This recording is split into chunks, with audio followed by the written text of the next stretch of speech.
Hello दोस्तों and welcome to UPSC अड्डा। आप सभी का स्वागत है आज के हमारे इस नए वीडियो में। और आज हम लोग PT 365 का एनवायरनमेंट वाला मॉड्यूल का आगे का पोर्शन कवर करेंगे। तो starting from wetland, coastland and ocean. तो first news is regarding high sea treaty. तो यूनियन कैबिनेट ने अप्रूव किया था signing of the biodiversity beyond national jurisdiction. ये BBNJ एग्रीमेंट है, हाई सी ट्रीटी भी बोलते हैं इसको। एंड जो है हाई सीज क्या होते हैं as per the UN convention on law of sea, UN clause जो है। तो high seas are all parts of the sea that are not included in the EEZ और इन द टेरिटोरियल सी और in the internal waters of any state और in the archipelagic water of an archipelagic state. तो वो बोलेंगे and UN clause demarcated different zones of the ocean as territorial seas जो होता है, ये territorial seas up to 12 nautical miles from baseline है। फिर कॉन्टिगुअस जोन आता है अप टू 24 नॉटिकल माइल्स होता है फ्रॉम बेसलाइन। बफर जोन की तरह काम करता है, इसकी लिमिटेड सोवरेनिटी होती है। और EEZ होता है अप टू 200 नॉटिकल माइल्स, कोई सोवरेनिटी नहीं होती इसकी of coastal states. Global Commons जो है हाई सीज हैं, लगभग 64% ऑफ दी जो ओशंस हैं they are considered as global commons, belong to no one and everyone enjoys equal rights there. ये हाई सी ट्रीटी है beyond national biodiversity beyond national jurisdiction. International treaty है under the UNCLOS and it will be in the third implementation agreement under the UNCLOS if it enters into force. पहले कौन दो ठो हैं, तो 1994 में, 1995 में। 1994 में एक part 11 of the implementation agreement था for exploration and extraction of mineral resources and in 1995 में यूएन का फिश स्टॉक एग्रीमेंट था। 2023 में जो है इसका अडॉप्शन है and is open for signature for 2 years and it will B an international binding agreement रहेगा। एंड 91 कंट्रीज ने इसको साइन किया है and 8 parties have ratified up till June 2024। Objective क्या है, conservation and sustainable use of marine biodiversity resources रहे। Ministry of earth science जो है इसको इंडिया में इम्प्लीमेंट करेगी। एंड की प्रोविजंस अगर देखें तो जो एप्लीकेशन इसका है, तो it will be not applicable to any warship, military aircraft and naval auxiliary and only part 2 that is dealing with marine genetic resources applied to any government vessels in non commercial services. Institutional agreement देखें तो treaty establishes एक COP है जो main decision making body रहेगी। इसके अलावा scientific technical body है, clearing house mechanism, subject water committee, financial mechanism, ये सारी चीज़ें हैं। 4 सब्सटेंशियल एलिमेंट्स जो हैं इसमें, पहला एक तो marine genetic resources including fair and equitable sharing of benefits होना चाहिए।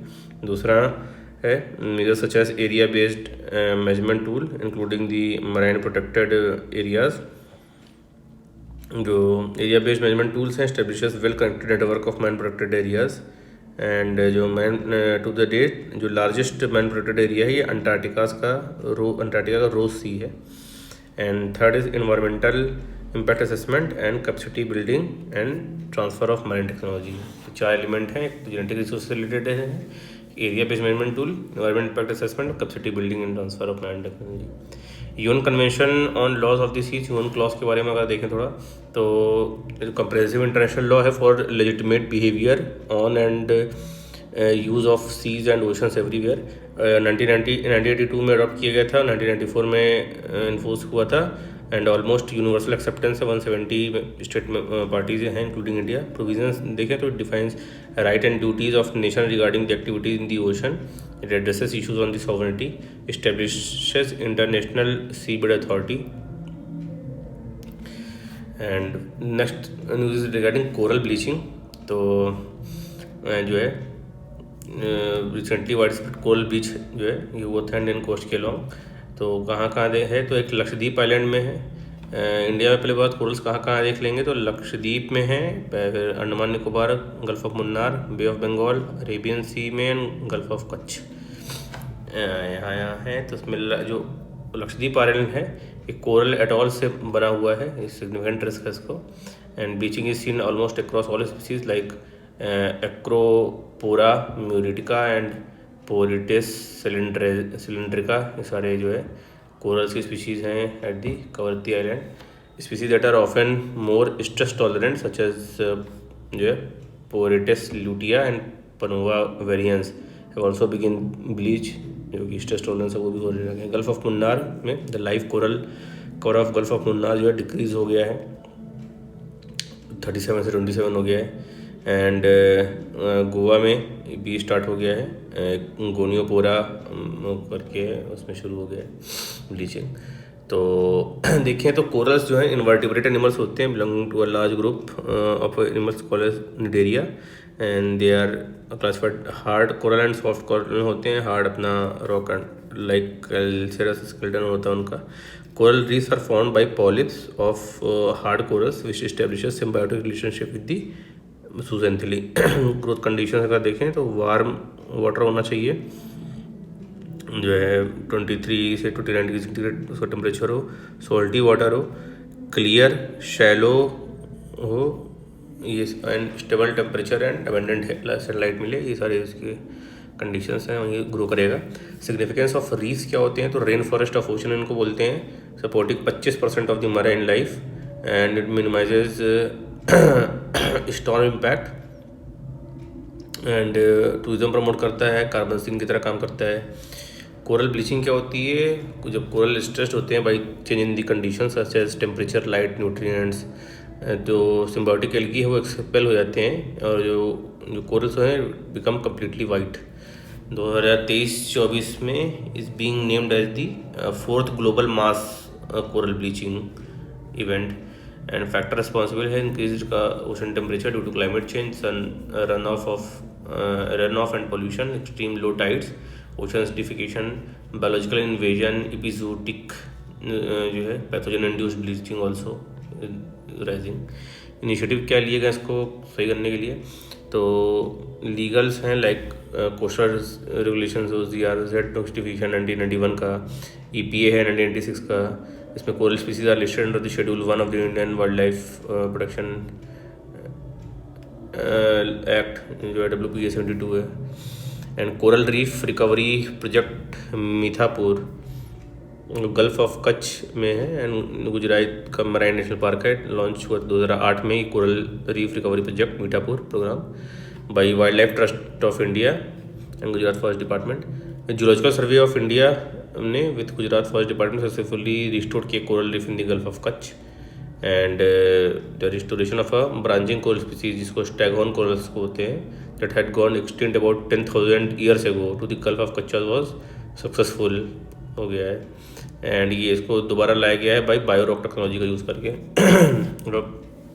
इंटरनेशनल कोरल रीफ इनिशिएटिव 1994 में ग्लोबल इनिशिएटिव ये लॉन्च हुआ था for at the first conference of parties of convention of biological diversity. India जो है इसका मेंबर है। वर्ल्ड कोरल कंजर्वेशन प्रोजेक्ट है, it creates a bank of corals in aquarium across Europe and coral research development accelerator program है G20 का भी। Artificial reef की बात करें 300 artificial reefs were deployed off the coast of Rameswaram and ये these are the technologically interventions used to rehabilitate and improve the natural habitat. They are placed on the seabed with a fixed scientific design and function as a self-sustaining production system. They mimic the characteristic of the natural reef. Material used क्या होता है तो rock, नीडर blocks, wood, old tyres, limestone, steel, concrete, ये सारे use होते हैं। Department of fisheries is promoting it under the Pradhanmantri Matsya Sampada Yojana. फिर रैमसर साइट है। Recently the new wetlands from India were added to the Ramsar list, taking the total number of sites to 85. And about the other sites अगर देखें तो नागी या नटकी bird centuries है इसमें बिहार में, both are man made reservoir, Nagi dam and Natki dam and features dry deciduous forest surrounded by the hills. Although Nagi lies in the Gangetic plains of India, it has a landscape reminiscent of the Deccan plateau. They are recognised as an important bird and biodiversity area by BirdLife International. फिर Nanjarayan bird sanctuary है, तमिलनाडु में ही है। Nanjarayan lake is a large shallow wetland है named of king Nanjarayan and it depends on heavy rain water flow from nallah drainage. फिर Kazhuveli bird sanctuary है तमिलनाडु की। तो ब्रैकिश शैलो लेक है located at the Coromandel coast in the north of Pondicherry. It connected to bay of Bengal by brackish Uppukali Creek and Gedanthittu Estuary lies in the Central Asian flyway of migratory species. ये तवा reservoir है महाराष्ट्र का, located inside the Satpura tiger reserve and borders the Satpura national park and Bori wildlife sanctuary and constructed at the confluence of Tawa and Denva rivers. About wetlands देखिए, the area of the land that is saturated with water. The wetland must meet at least one of 9 criteria like regularly suppose 20,000 or more water birds or conserving biological diversity etc. Significance में biodiversity hotspot में wetland cover only 6% of the earth surface but supports 40% of the global biodiversity. Function as its kidneys of the earth as aquatic plant absorb heavy metal and excess nutrients. Kidneys of the earth इसलिए बोलते हैं।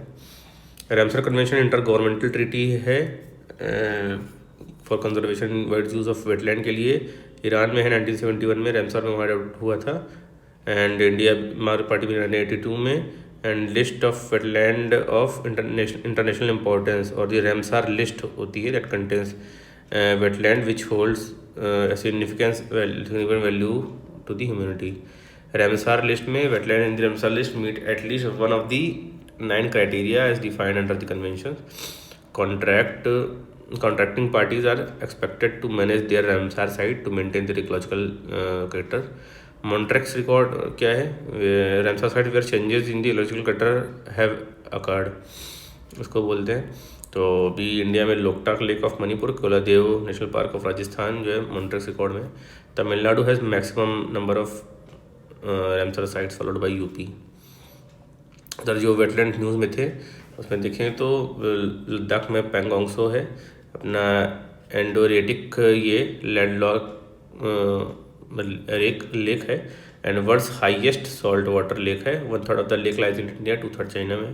Changes colour at different times and it is not a part of Indus valley river basin का part नहीं है अलग से। बिहार में Kanwar lake है जिसको कबरतार वेटलैंड भी बोलते हैं। फ्रेश वाटर नेचुरल लेक है। Draws water from the confluence of Gandak, Bia and Kareh river से पानी आता है इसमें। एंड बिहार का पहला जो है रामसर साइट है एंड इम्पोर्टेंट जो है सेंट्रल एशियन फ्लाईवे का इम्पोर्टेंट स्टॉप ओवर है। एंड वेस्ट बंगाल में Sundarban mangroves world's largest mangrove ecosystem है, named after the species of जो है हेरिटिएरा फोम्स, दोनों सुंदरी ट्रीज होती हैं उसके नाम पे बना है ये। Located on the world's largest delta जो कि गंगा ब्रह्मपुत्र मेघना रिवर का है।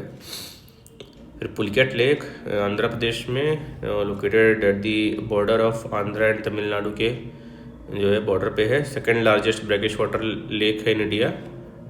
जो लार्जेस्ट है वो चिल्का लेक है ब्रैकिश वाटर का, सेकेंड लार्जेस्ट पुलिकेट है। Sriharikota island separates the lagoon from the Bay of Bengal and fed mainly by the rivers of Kalangi and Arani rivers से होता है ये।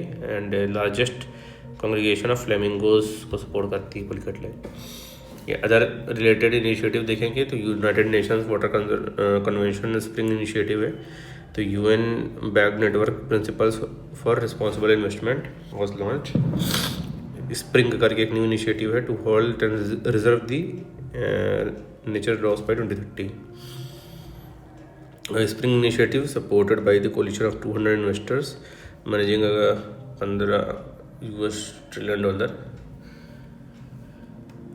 देन शैलो एक्विफायर मैनेजमेंट है, सैम जो है shallow aquifer management pilot model was recently launch in Telangana and it is sustainable urban water management technique है।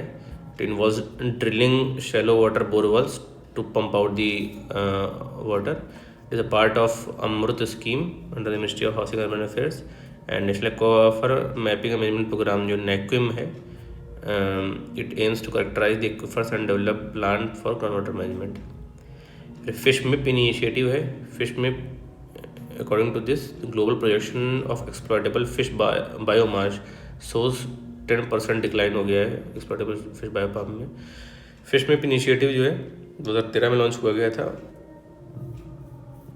And it is an international network of more than 100 marine ecosystem modelers, and it is working with FAO to understand long-term impact of climate change on marine ecosystem.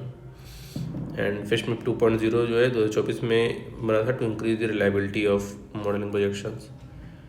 कुछ terms हैं. एक plankton crash. Plankton crash क्या होता है? तो Noctiluca सिंटिलेंस ये type of phytoplankton है that turn a red color when a large number experiences a crash, leading to release of colored pigment from their cells. These pigments then stick to rocks and the sea floor, forming a biofilm-like layer, causing red tides भी बनता है. Plankton crashes happen due to the lack of nutrients or lack of CO2 in the earlier part of the production cycle. Plankton may die later in the cycle due to sudden change in the water quality. फिर gape limitation. तो concept in ecology है ये gape limitation that refers to the physical constraints on the size of prey that a predator can consume. तो this limitation is primarily determined by size of predator's mouth और gape जो होता है उससे होगा. And hence small predators can only eat small prey while bigger predator can eat bigger prey. Importance of gape limitation क्या है? Shaping food web को, drive adaptation, regulates predator prey balance etcetera. Megafauna. तो जो है मेगाफोना ऐसे animal जिनका 50 kg से above wait रहेगा उसको बोला जाएगा. And may be classified into their dietary type based on the mega herbivores हैं, मेगा कार्निवोर्स हैं, मेगा ओमनीवोर्स हैं. Anthropogenic pressure on the megafauna since the late Pleistocene have resulted in dramatic loss, especially in the mega herbivores, mega carnivores पे काफ़ी loss है. Some extinct megafauna are woolly mammoth and saber-toothed tiger, giant sloths, ये सारे extinct हो गए. Stromatolites, तो they refers to a range of microbial communities that are associated with the layers of rock. And they are partially responsible for great oxygenation event जो हुआ था which changes the composition of atmosphere by introducing oxygen, stromatolites. And they are typically related to the extreme environmental niche that are found rarely and are sparsely scattered across the globe. Recently, the first discovery of living shallow marine stromatolites was made in the Middle East near the Red Sea.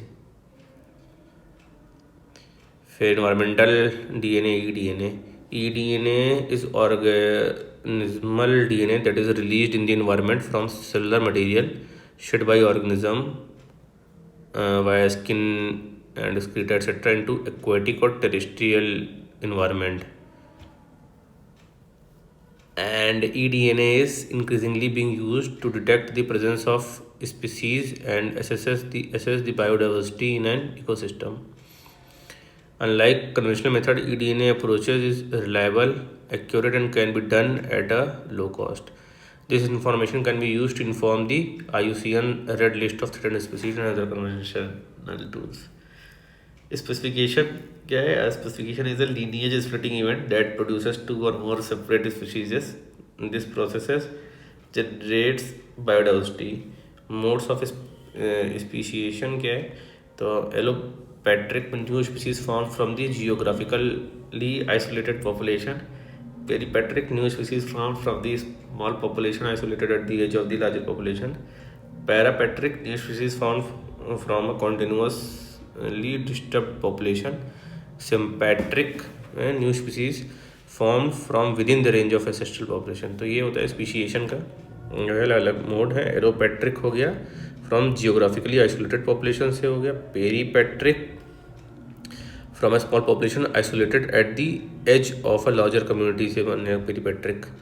And parapatric में from a continuously distributed population से बनेगा. And sympatric में emerge from within the range of ancestral population.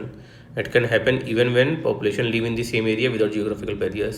like Asiatic lions and Bengal tigers coexisted for so long in the subcontinent due to sympatric speciation. फिर bioluminescence, तो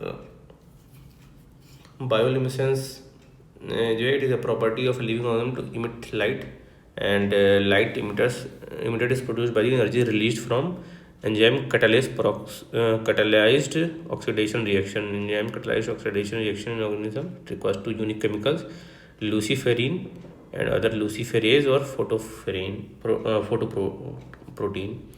Spectral range of light emission of bioluminescence organisms span from blue to red light में रहेगा, and species exhibits bioluminescence like sponges, jellyfish, hatchfish, worms, sea walnut, fireflies, fungi, bacteria, deep sea shrimps, ये सब करते हैं. Function क्या होता है? Counter illumination, तो camouflage against the predatory animals में यूज होते हैं. Factory farming refers to the system of raising livestock and poultry in a high density facility under the controlled condition. Impact क्या होता है इसका? Antibiotic resistance, zoonotic diseases, environmental degradation, सब बहुत ज़्यादा हो रहा है. वुड इंक्रोचमेंट, तो it is increase of tree and shrub cover and is widespread across most ecosystem. It entails the conversion of open habitats to habits with greater tree cover and or shrub density. It results in the homogenization of an ecosystem, meaning a diverse multi-layered ecosystem turned into a uniform layer of woody plants. And it occurrence in the open ecosystem like savanna and grassland reduces the native grassland birds. Green water and blue water क्या है? Green water refers to the moisture in soil and vegetation, part of a hydraulic cycle. Green water is absorbed by the roots used by the plants and released back to the atmosphere through the process of transpiration. It is vital for generating rainfall, mitigating climate change, etc. Blue water is about encompassing surface and groundwater found in lake, rivers and reservoirs. And blue water is recharged by the precipitation. Organization and news देखते हैं अब. तो पहला organisation है अपना CITES, convention on international trades in endangered species of wild fauna and flora. तो CITES का जो हेडक्वार्टर जिनेवा में है, इंटरनेशनली लीगली बाइंडिंग एग्रीमेंट है to ensure the international trade in the species in wild animal and plant does not threaten to survive the species. और India member है इसका CITES का, and it contains the list of species according to different level और types of protection. And CITES appendices में 3 appendix है, 1, 2, 3. 1 जो species है are threatened with extension है, एंड इनका कमर्शियल ट्रेड प्रोहिबिटेड है.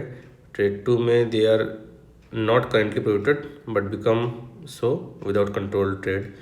तो the trade required export permit और री एक्सपोर्ट सर्टिफिकेट चाहिए इसके लिए. थर्ड जो है, ये species are listed at a party's request to prevent unsustainable illegal exploitation. Trade requires appropriate permits and certificate. इसमें भी चाहिए अपेंडिक्स में.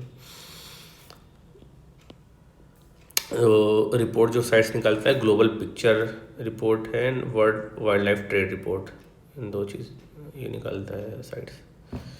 फिर है international union for conservation nature, IUCN. इसका भी स्विट्जरलैंड में हेडक्वार्टर है एंड 1948 में बना है. एंड इसमें गवर्नमेंट, NGO, रिसर्च इंस्टीट्यूशन सब मिलकर बनाए हैं. एंड की इनिशिएटिव में इसकी IUCN की ग्रीन लिस्ट होती है to recognise effective conservation areas. And world conservation congress है, ग्लोबल प्लेटफॉर्म है for conservation dialogue, nature based solution का बात करता है. रिपोर्ट्स में agriculture and conservation explores complex relationship between agriculture and conservation. Key finding में agriculture directly threatens 34% of the species assessed in the IUCN Red List of threatened species, or 17% of the species of IUCN Red List have agriculture documented as habitat. Protected Planet report है and nature based solution for climate change. ये सब हो गया. Next is World Wildlife Fund, that is called as WWF. तो ये देखते हैं हम नेक्स्ट हम लोग वर्ल्ड वाइल्ड लाइफ फंड। तो इसका भी हेडक्वार्टर स्विट्ज़रलैंड में ही है and international non profit organisation है, नियरली 100 कंट्रीज में काम करता है एंड 1961 में बना था as world wildlife fund at IUCN's headquarter in Switzerland, renamed as the world wildlife fund for nature in 1985 and WWF India establishes as a charitable trust in 1969 and organise जो है worldwide movement earth hour ये organise करता है IUCN and 2007 में start हुआ था, light of करना था movement in Sydney and every year in March between the countries local time इसको करते हैं एंड इसकी जो रिपोर्ट है लिविंग प्लानट रिपोर्ट बनाता है IUCN। इसकी फाइंडिंग में बताया गया कि wild life population has declined bye 73% over last 50 years and adopting India's consumption pattern world wide would need less than 1 earth by 2050।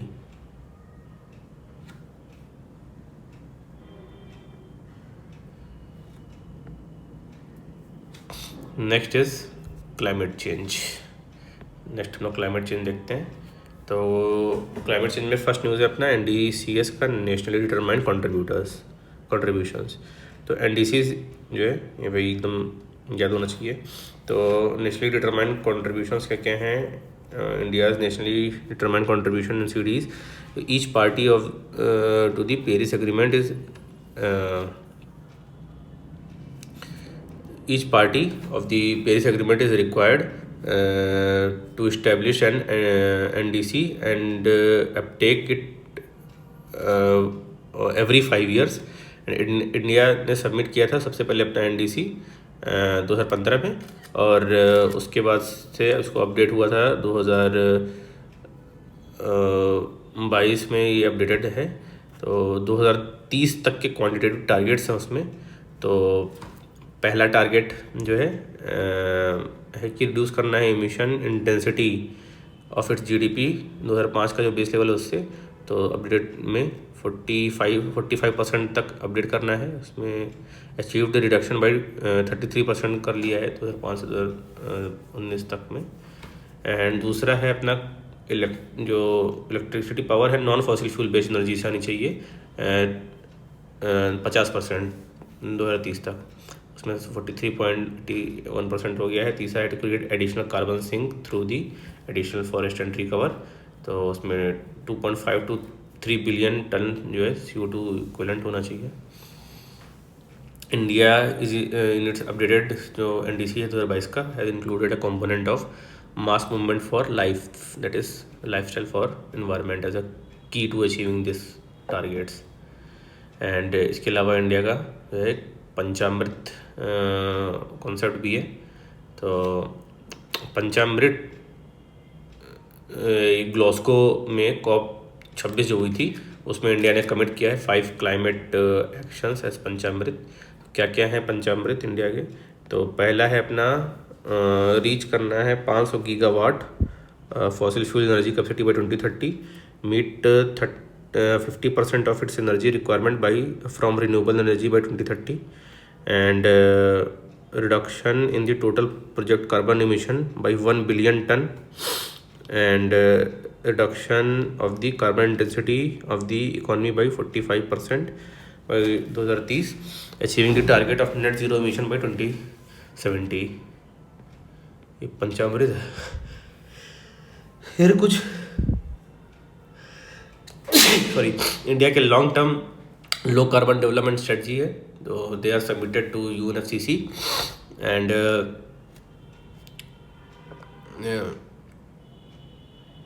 इसमें India submitted it in 2022, mention that financial resources will be required to install renewable power plants, upgrade transmission grid, reduce energy system etcetera. तो ये तो अपना India का हो गया। Next international conference convention initiative देखें तो UNFCCC की COP29 न्यूज़ में था, बाकू अजरबैजान में ये कंडक्ट हुआ, ending with the Baku climate unity pact. जो कॉन्फ्रेंस ऑफ पार्टीज है UNFCCC की हाईएस्ट डिसीजन मेकिंग बॉडी होती है, where UNFCCC members annually review the climate progress तो 30 अब जो है नवंबर 2025 में ब्राज़ील में होगी, बेलेम में। फर्स्ट जो कॉप मीटिंग थी ये बर्लिन में हुई थी इन जर्मनी 1995 में।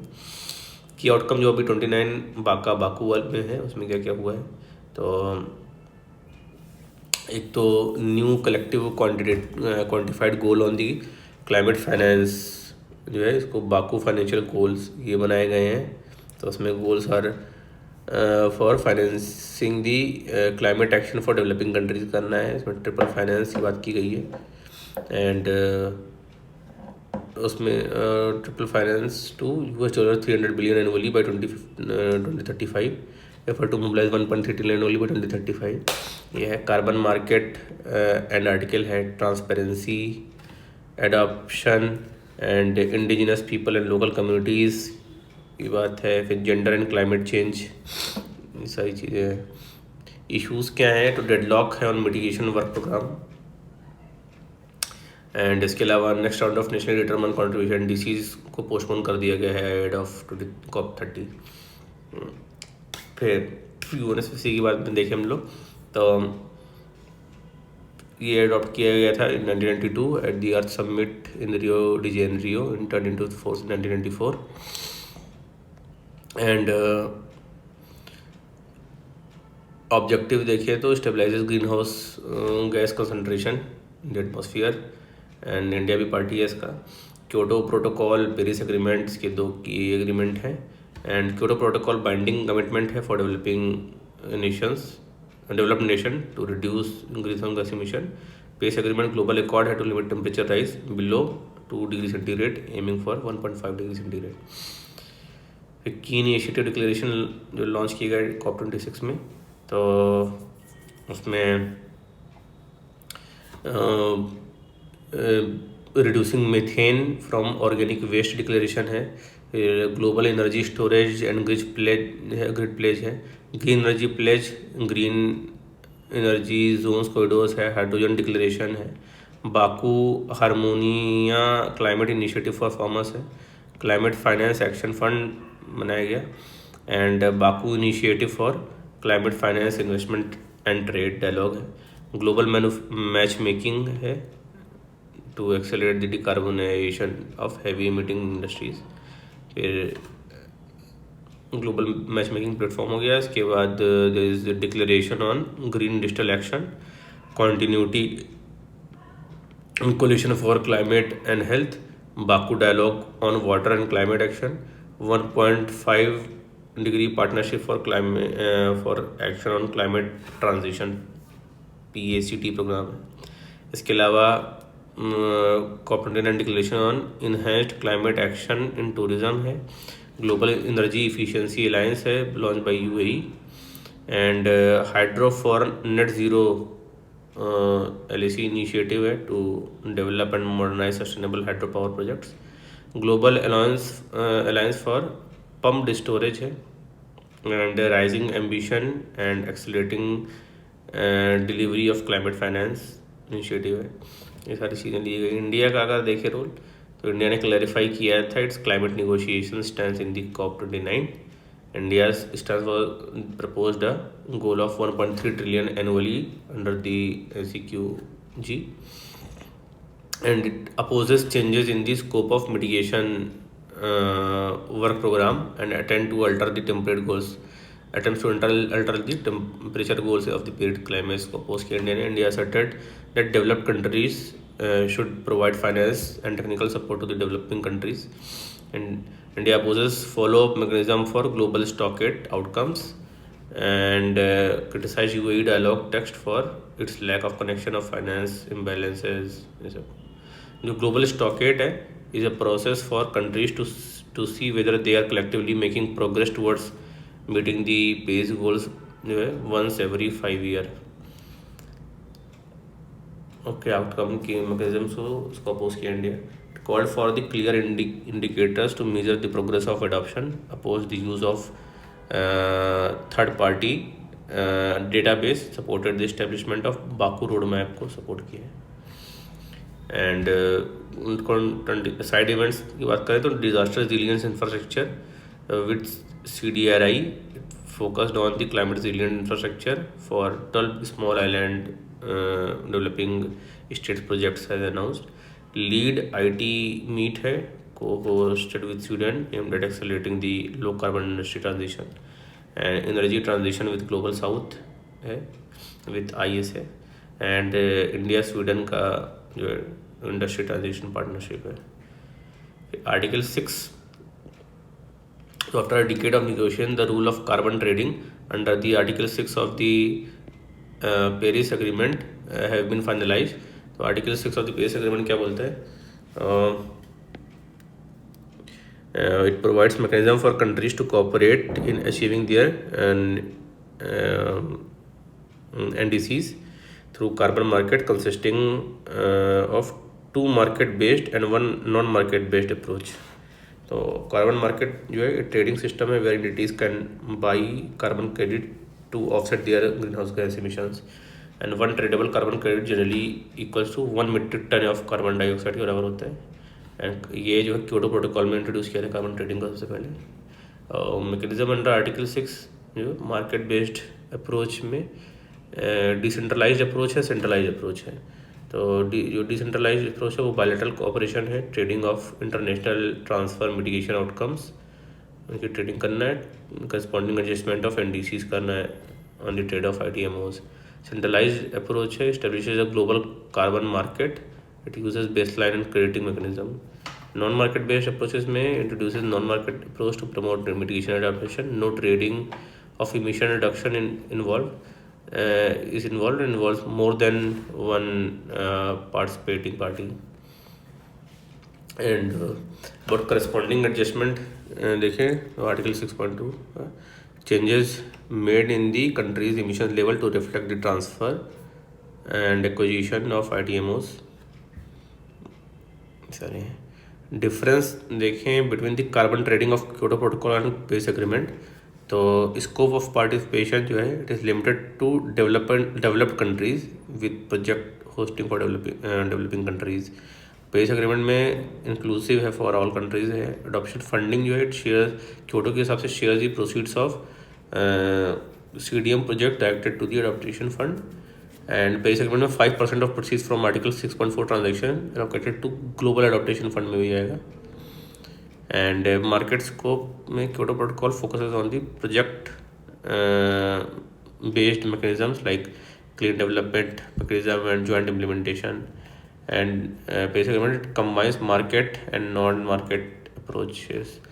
Legacy credits, it allowed use of older credits from inactive project causing oversupply concerns.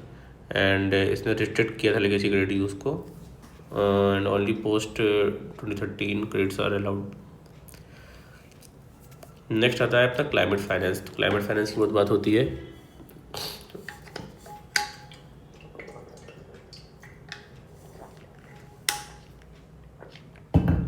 और developing countries are disappointed with the enhanced new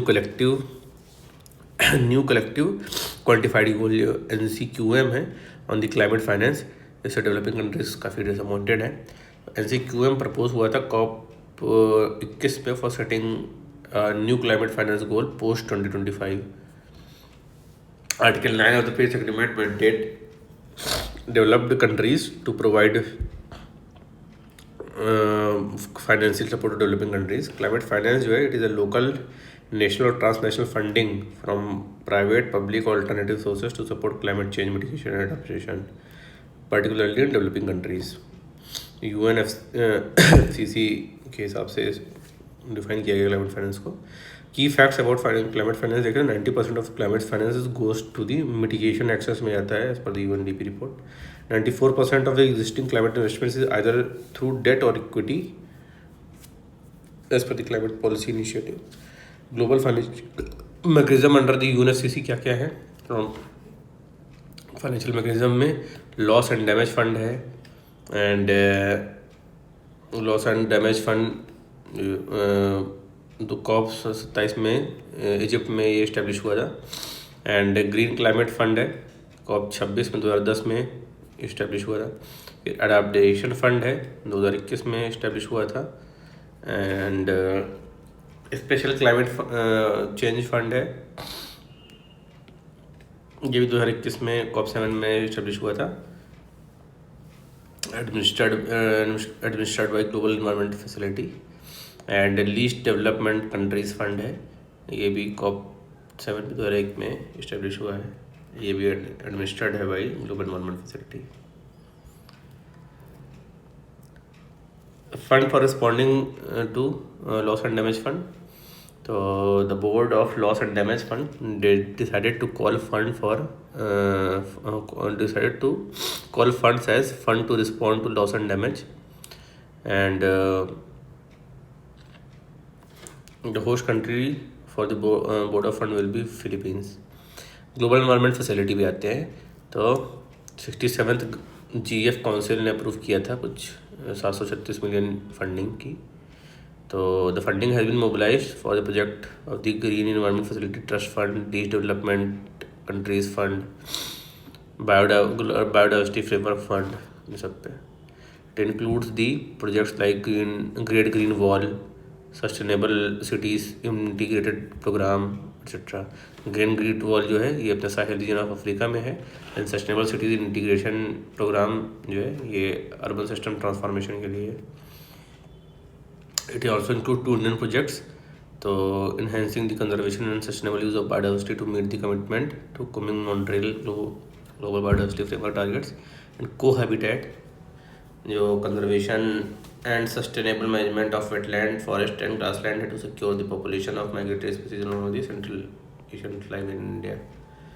and ये जो प्रोजेक्ट्स हैं UNDP के द्वारा इम्प्लीमेंट किए जाते हैं। ग्लोबल इन्वायरमेंट फैसिलिटी जो है पार्टनरशिप ऑफ 18 एजेंसीज है to address India world's most challenging environmental issues.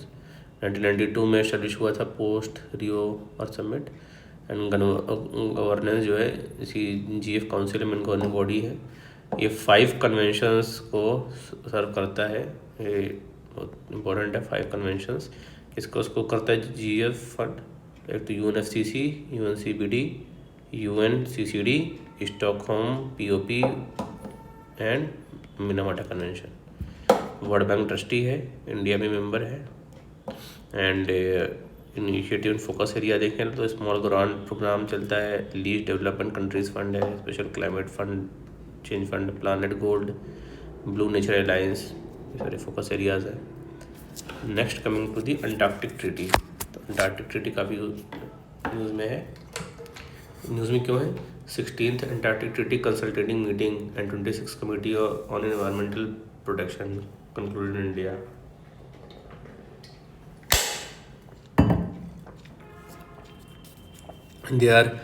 These are hosted by the National Center for Polar and Ocean Research, Ministry of Earth Science।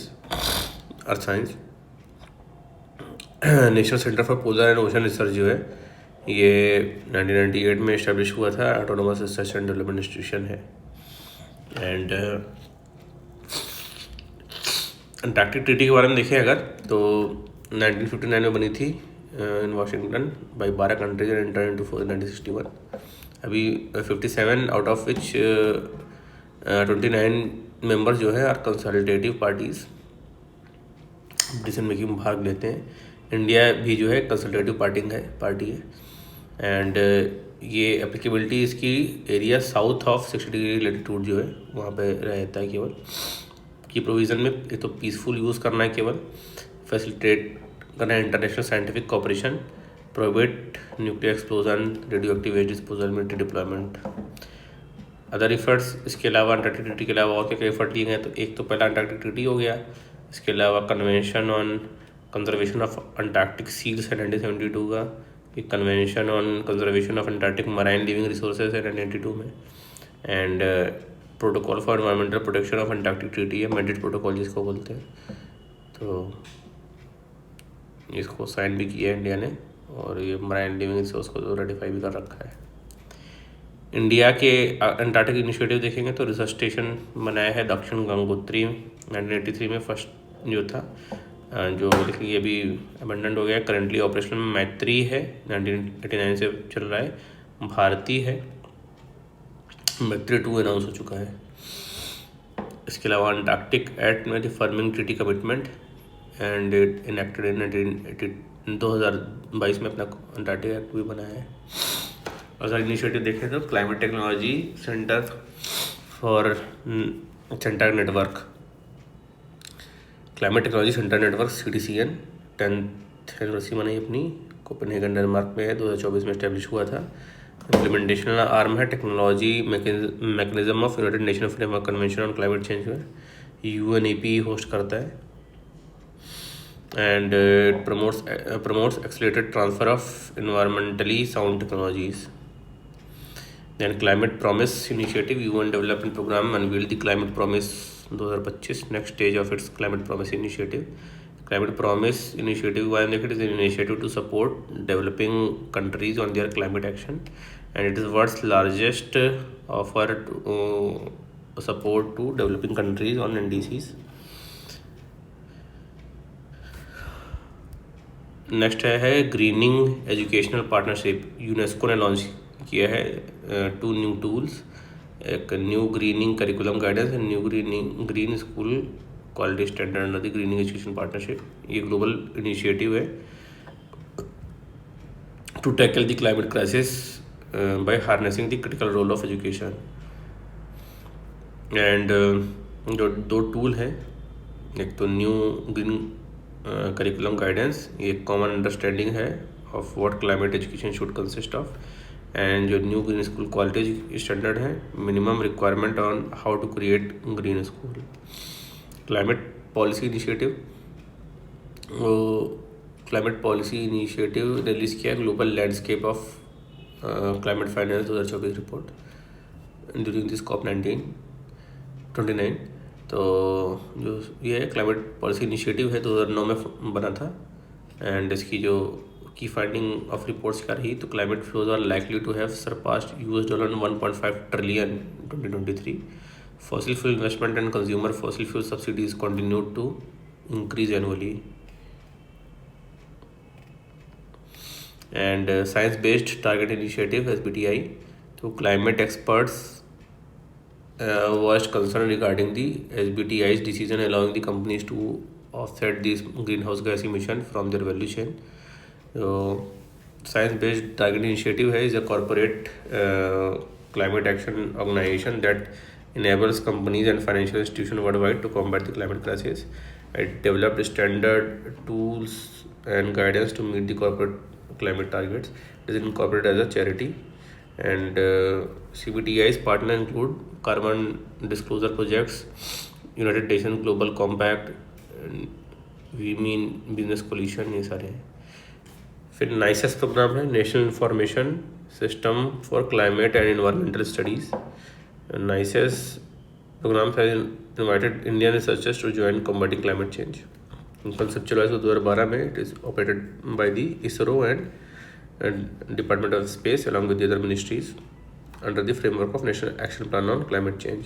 Objective है इसका generation and dissemination of long-term essential climate variables, and now aims to enhance the participation of academia and institutions in addressing climate change.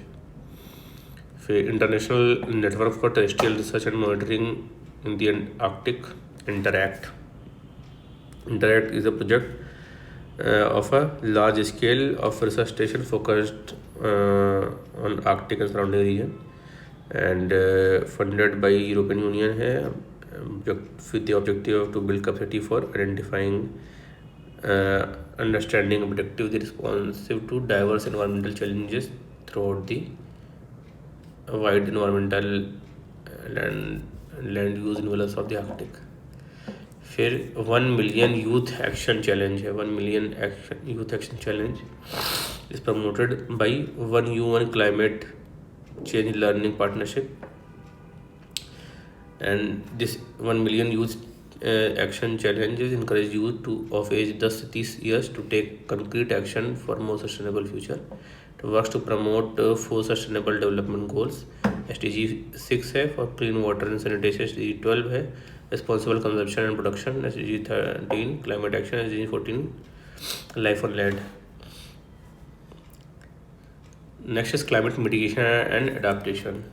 Mitigation and adaptation कैसे होगा, तो उसके लिए पहले news है अपना ग्रीन ग्रिड रूल्स। तो ग्रीन ग्रिड रूल्स देखते हैं।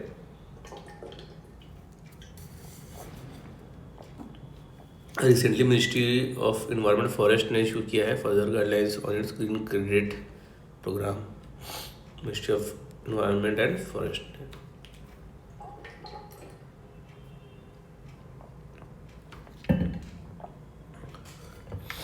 की प्रोविज़न देखते हैं न्यू गाइडलाइन का।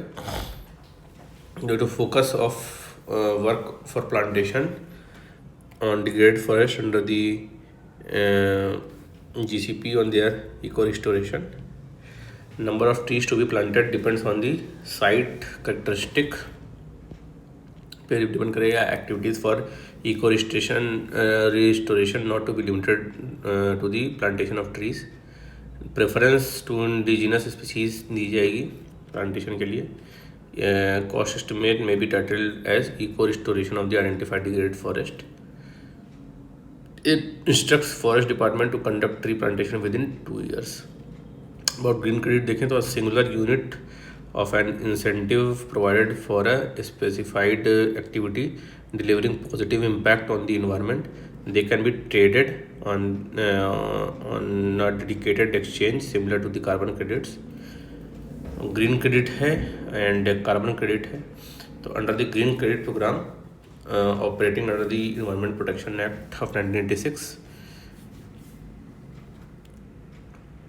and it benefits individuals and community। Green credit जो है ग्रीन क्रेडिट एक्टिविटीज़ में qualify for carbon credit leading to co benefit, लेकिन वाइस वर्सा नहीं होता है। बिकॉज कार्बन क्रेडिट जो है ये जो है एनर्जी कंजर्वेशन एक्ट 2001 के तहत काम करता है और कार्बन क्रेडिट ट्रेडिंग स्कीम है एंड ये मेनली इंडस्ट्रीज और कॉर्पोरेशन को बेनिफिट करता है, इंडिविजुअल्स इसमें मेनली नहीं आते हैं। ये देखते हैं ग्रीन क्रेडिट प्रोग्राम। तो green credit programme market based mechanism है for voluntary participation to incentivise environmental positive actions. Aim है अपना अलाइन करना है विथ लाइफ, इनकरेज करना है industries and companies and entities को to meet their existing obligation. फिर एलिजिबल एक्टिविटीज़ इसमें ट्री प्लांटेशन करना, सस्टेनेबल एग्रीकल्चर प्रैक्टिसेस यूज़ करना, ये सब ग्रीन क्रेडिट में आएगा। Establish under the EPA with MOFCC जो है नोडल एजेंसी है।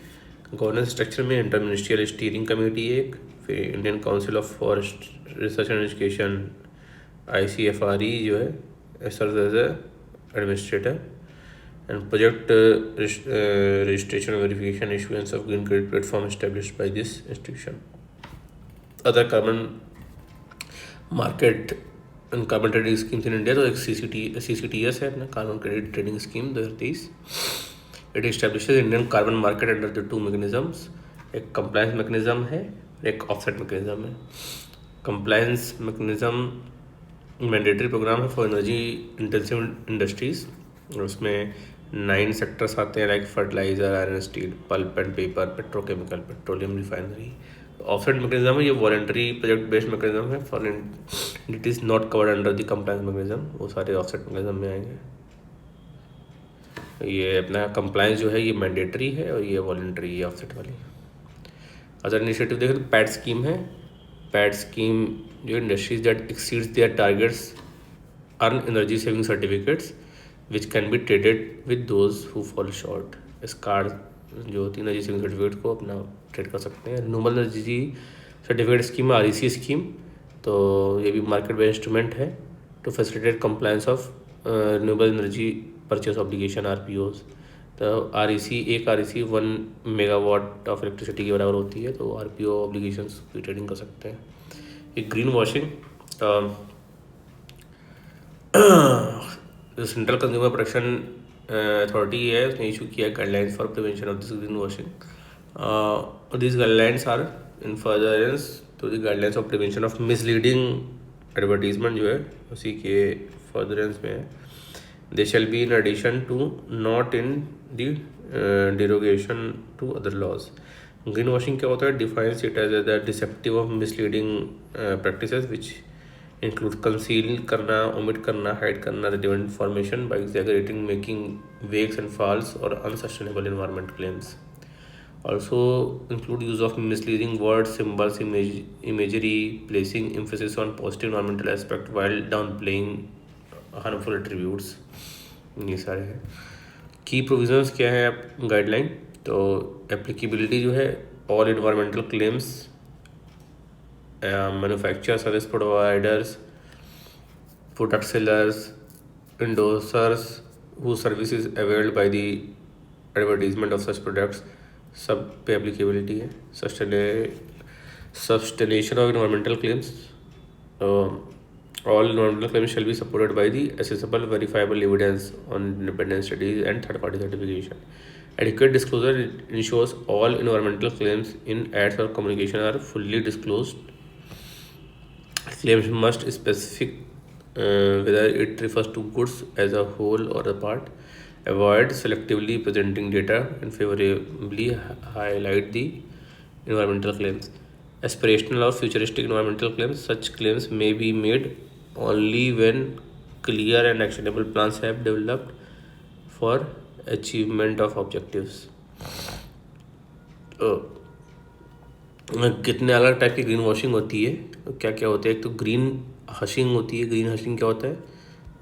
कंपनीज अंडर रिपोर्ट और साइड और hide the sustainable credential to avoid scrutiny. And green hush कर दिया. ग्रीन रिंसिंग में जो है when a company regularly change its environmental, social and governance targets before achieving them. Green rinsing कर दिया, rinse कर दिया. Green labelling and essentially unsustainable product as a green और sustainable.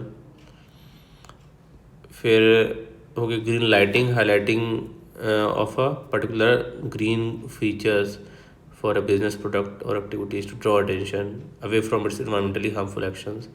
In green shifting, shift the responsibility to individuals when companies reduce the climate crisis to consumer behavior and shift their responsibility to individual. In green crowding, when a company hides within a group and is slow to adopt sustainability policies. Example: the 20 largest single-use plastic waste producers are the members of Alliance to End Plastic Waste Global Alliance. आरोनी है. Other initiative to prevent this green washing क्या क्या है? और तो एक तो bureau of Indian standard ने eco labelling of project and services start किया है. ग्रीन रेटिंग प्रोजेक्ट है by centre of science and environment का. इंडियन ग्रीन बिल्डिंग कोड है. इंडियन ग्रीन बिल्डिंग काउंसिल है, नॉन प्रॉफिट ऑर्गेनाइजेशन है that has developed a rating system for green buildings. फिर SEBI's business responsibility sustainability report है. Advertising Standard Council of India का है कि misleading नहीं होना चाहिए कोई भी claim. Green washing tech print है, organized by the Global Financial Innovation Network to develop a tool to help regulator tackle green washing in financial services. RBI जो इसका पार्टिसिपेंट है ग्रीन वॉशिंग टेक स्प्रिंट का. फिर आता है direct and air capture and storage plants, DCS plants.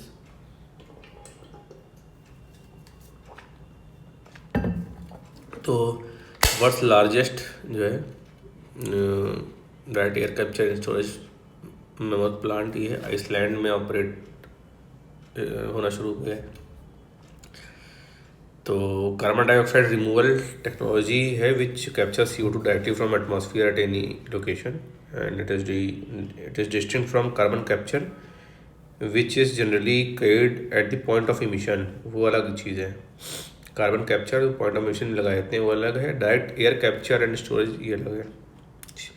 इसमें CO2 can be permanently stored in the deep geological formation और use in various applications. Like ऐसे हवा में है तो fans draw this air and releases CO2 free air by filtering it and it filter is heated to release the captured CO2, release CO2 free air और बाकी जो CO2 है उसको स्टोर कर लिया जाता है. जो कार्बन डाइऑक्साइड रिमूवल जो है it refers to anthropogenic activity that remove CO2 from atmosphere and store it durably, and then CDR is a necessary element to achieve the net zero CO2 and greenhouse gas emissions. तो इसके अलावा other CDR technology कौन कौन सी है? तो एक तो afforestation या रिफॉरेस्टेशन और कार्बन सिक्वेस्ट्रेशन करना है. इनहेंस विदरिंग जो mining of rocks containing minerals that naturally absorb CO2. फिर ocean based CDR ocean fertilization करना, and bioenergy with carbon capture storage using biomass as energy to store CO2. The CO2 to methanol conversion, तो India first CO2 तो methanol pilot plant जो है ये पुणे में लगा है. Plant with capacity of 1.4 tons per day is being implemented under the PPP to support with the support of DST. The plant will Pune will advance the indigenous carbon capture and utilization CCU technology को के लिए. तो CO2 to menthol involves the capturing carbon emission before they enter atmosphere from industrial sources like power plant or directly from air also. Captured CO2 जो है हाइड्रोजनेट की जाती है and उससे मेथनॉल बनता है. मेथनॉल को वुड अल्कोहल भी बोलते हैं. It is low carbon hydrogen carrier fuel produced from high ash coal agriculture residue CO2 from thermal power plant and natural gas. It can replace petrol or diesel in the transport sector, energy sector and retail cooking, replacing the LPG partially. Initiative in India for methanol production, तो नीति आयोग का methanol economy programme है. BIS ने notify किया 20% dimethyl ether which is a derivative of methanol in the blending of LPG, and notification for methanol 15 M85 100 blends has been issued by Ministry of Port, Road Transport and Highway. CCUS के बारे में देखेंगे. Carbon capture utilisation technology. It refers to the group of technology for capturing CO2 from a large stationary CO2 emitting source like fossil fuel जो है plant हो गया कोई. Involves transport of CO2, captured CO2 by pipeline or through shipping and to the sites of utilization in different applications. Injection into the geological formulation or depleted oil gas field. बता सकते हैं capture किया, store कर लिया और use किया फिर आगे. नेक्स्ट है green tug transition programme, GTTP, green tug transition programme.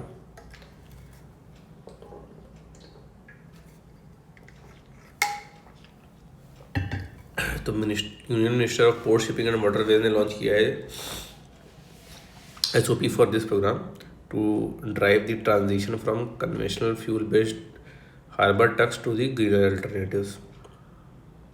तो ये GTP 2023 में अनाउंस हुआ था कि initiative in Panchkarma Sankalp 5 major announcement including the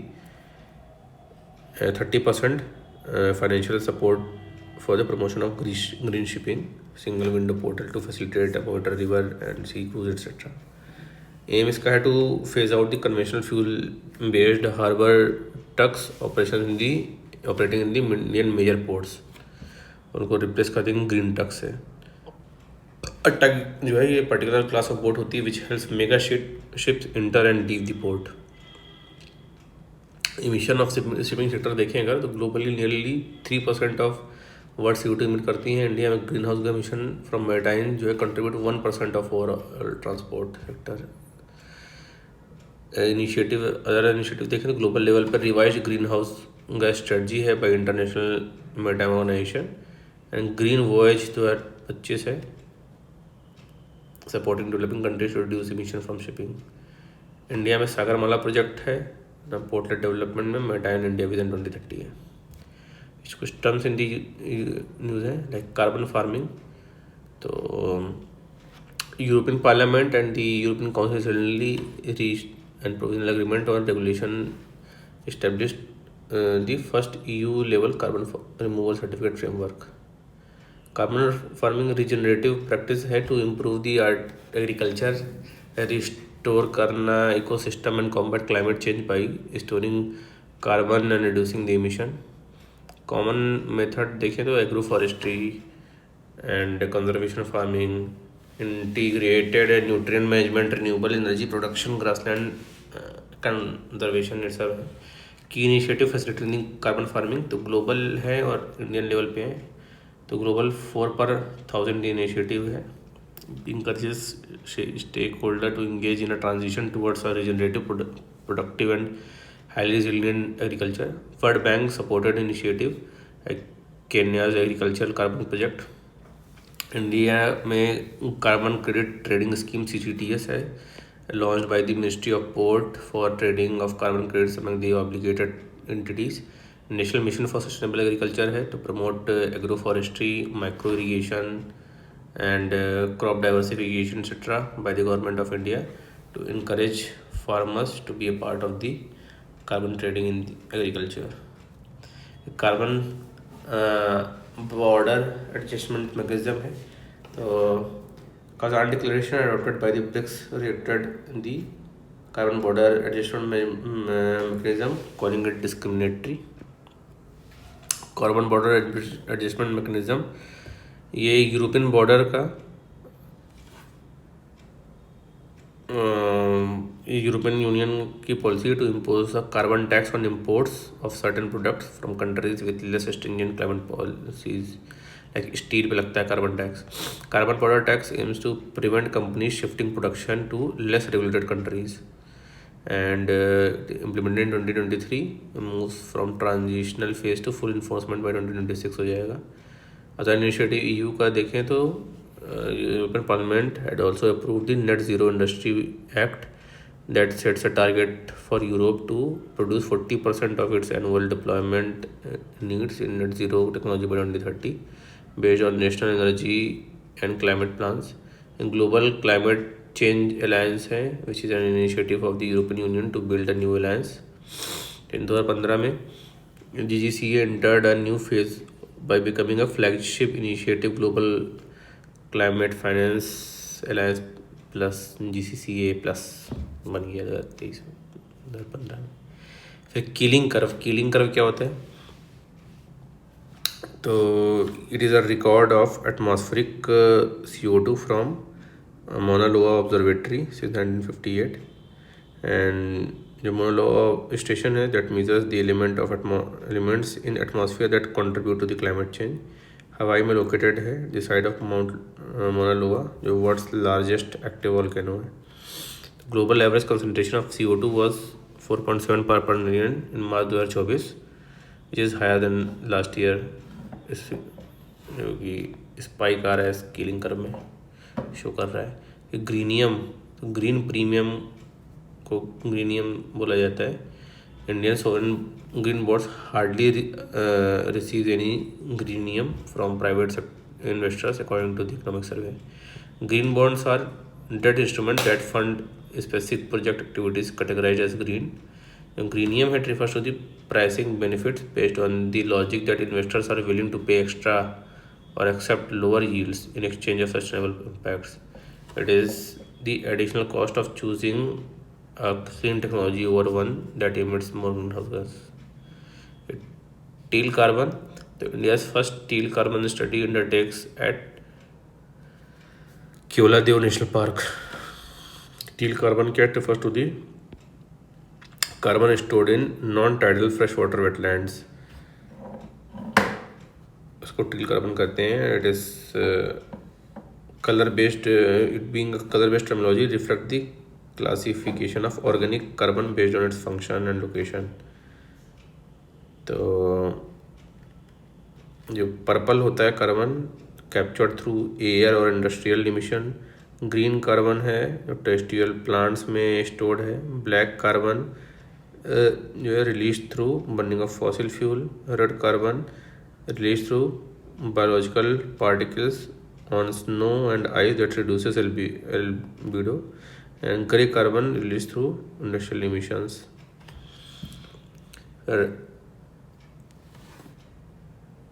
Representative concentration pathway. So Intergovernmental Panel for Climate Change introduced the RCPs in 5th assessment report AR5. It describes 4 different 21st century pathway of greenhouse gas emission and atmospheric concentration, air pollution emission and land use. A water credit market based mechanism similar to the carbon credit है. तो carbon credit are generated by the project that have reduced or removed carbon emissions, and each credit is represent one less ton of CO2 इसी तरह जो है water credit भी है, and individual entities can earn tradeable credits by adopting water saving measures this can be sold to other needing to offset their water usage. Biodiversity credit जो है ये भी इकोनॉमिक इंस्ट्रूमेंट है to allow private companies to finance activities such as forest conservation. Unlike biodiversity offset, biodiversity credit are not limited to compensating for companies' negative or unavoidable impact on the nature, and purpose to have net positive impact on nature and biodiversity. Glacial geoengineering, so it is a deliberate modification of climate system around the glacier to slow the melt of the ice shelf. तो proposed glacial geoengineering strategies में एक ocean heat transport intervention है, setting the sediment berms और fibrous curtains along the sea bed in the front of ice shelf to block the flow of warm circumpolar deep waters. दूसरा है अपना basal hydrology intervention, इसमें slow the flow of stream that carry melt water of the ice shield by drilling holes into the glacial beds. Glacial beds में hole drill कर देंगे तो flow of stream that carries melt water of the ice shield जो है ये कम हो जाएगा। ये हो गए जो है मल्टीपल मैकेनिज्म्स। फिर चलते हैं कुछ ऑर्गेनाइजेशंस देखते हैं न्यूज़ में।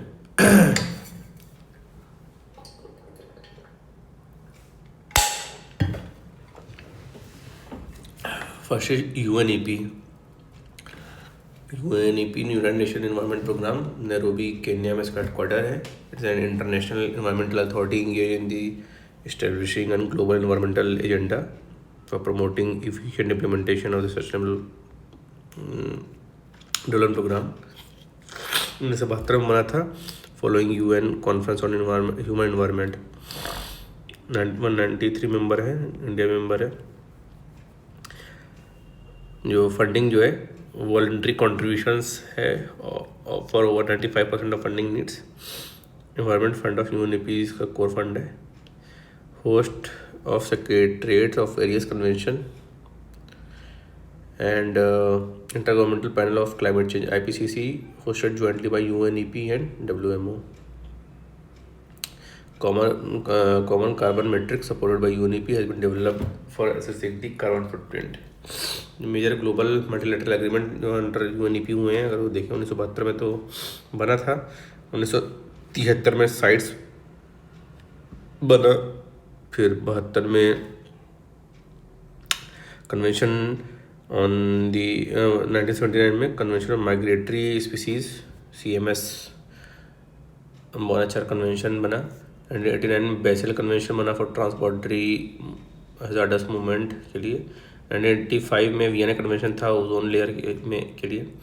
एंड कन्वेंशन ऑन बायोडाइवर्सिटी 1992 में CBD बना। 1989 में रोटरडैम कन्वेंशन था for prior informed consent for certain hazardous chemical and pesticides. Stockholm convention 2001 में था POP के लिए। मिनामाटा कन्वेंशन 2013 में बना मरकरी के लिए। और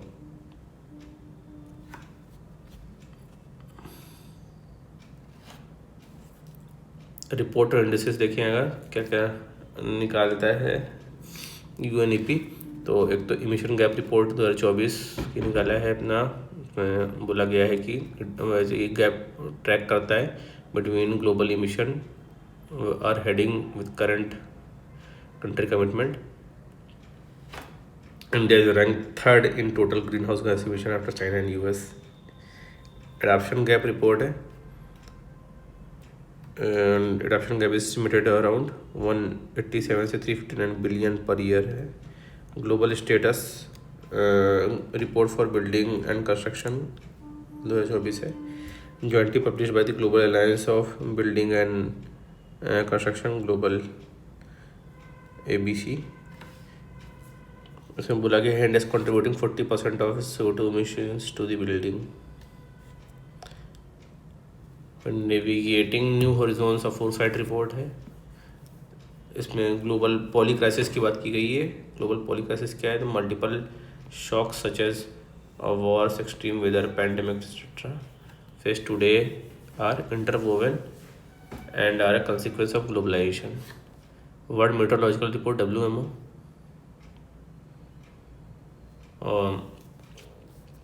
There is Switzerland headquarters has specialized agency of UN and WMO, and it was on the state of Earth's atmosphere and its interaction with the soil and climate. World Meteorological 1950 में बना था and पहले 1873 का international meteorological organisation था IMO, उसको replace किया था। India member है। क्या क्या रिपोर्ट निकालता है WMO? तो state of global climate report है, बोला गया 2023 वार्मेस्ट ईयर है on record, and global average near surface temperature 1.45% above है। WMO का ozone and UV bulletin report है जो लेवल इज रिकवरिंग बताया गया है इसमें। फुल्ली रिकवर टू 1980 लेवल हो जाएगा 2066 तक ओवर अंटार्कटिका, एंड 2045 तक ओवर दी आर्कटिक, एंड 2040 तक rest of the world. Air quality and climate bulletin report on the state of air quality and its connection to climate change. Key finding global particulate matter hotspot include agriculture areas in central Africa, Pakistan, India, China and South Africa. इसके अलावा state of water resources, global annual decadal climate update, ये सारी भी चीज़ें हैं। International cryosphere climate initiative operates as two entities, a global organization, a non-profit organization in the USA based on the Burlington and ICCI Europe. ये international cryosphere climate initiative 2009 में start हुआ था to address the impact of climate change on the cryosphere, and objective is to advocate the reducing the cryosphere warming. Report निकलता है state of cryosphere 2024 report है। उसमें बोला गया है कि ice shelfs in the northern Greenland have lost 35% of their total volume since 1978, and rate of global sea levels doubled in the last 30 years हो गया है।